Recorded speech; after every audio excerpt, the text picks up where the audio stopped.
Back to news. Anakapalli జిల్లా నర్సీపట్నం మండలం నీలంపేటలో హత్య జరిగింది. తలుపులమ్మ తల్లి జాతరలో స్టేజ్ పై డాన్స్ షో జరుగుతుండగా ఇద్దరు యువకుల మధ్య వివాదం చోటు చేసుకుంది. ఇద్దరు యువకులు వాళ్ళ స్నేహితులు ఒకరిపై ఒకరు దాడి చేసుకున్నారు. వివాదం ఎక్కువవడంతో గొడవను సరిచేసి ఇరు వర్గాలను పోలీసులు ఇళ్లకు పంపించేశారు. అయినా కోపం తగ్గని మహేష్ అనే యువకుడు దుర్గాప్రసాద్ అనే యువకుడి ఇంటికి వెళ్లి మరీ గొడవ పెట్టుకున్నాడు. దుర్గాప్రసాద్ పై అతని స్నేహితులపై మహేష్ కత్తితో దాడి చేయడంతో ఘటనా స్థలంలోనే దుర్గాప్రసాద్ చనిపోయాడు. స్నేహితుడు పైలా సాయికి గాయాలు కావడంతో నర్సీపట్నం ప్రభుత్వ ఆసుపత్రిలో చికిత్స పొందుతున్నాడు.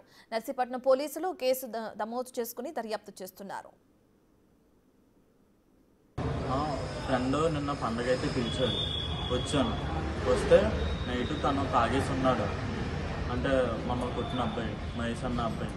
అయితే మేము డ్యాన్స్ వేసుకుంటుంటే మమ్మల్ని వచ్చి కొట్టడం వల్ల అడిగినందుకు మళ్ళీ వాళ్ళ ఫ్రెండ్స్ని వాళ్ళ రిలేటివ్స్ మొత్తం అందరూ వచ్చి మా ఫ్రెండ్స్ అందరినీ కొట్టేశారు. పోలీసులు వచ్చారు, ఆపిచ్చి వాళ్ళు ఇంటికి పంపిస్తారు, మమ్మల్ని ఇంటికి పంపిస్తారు. ఇంటికి పంపించైతే వెళ్ళిపోయినాక మళ్ళీ తను తాగేసి వచ్చి మళ్ళీ ఇంటికి వచ్చాడు. ఇంటికి వచ్చి ఇంటి దగ్గర మళ్ళీ డిస్కషన్ చేశారు.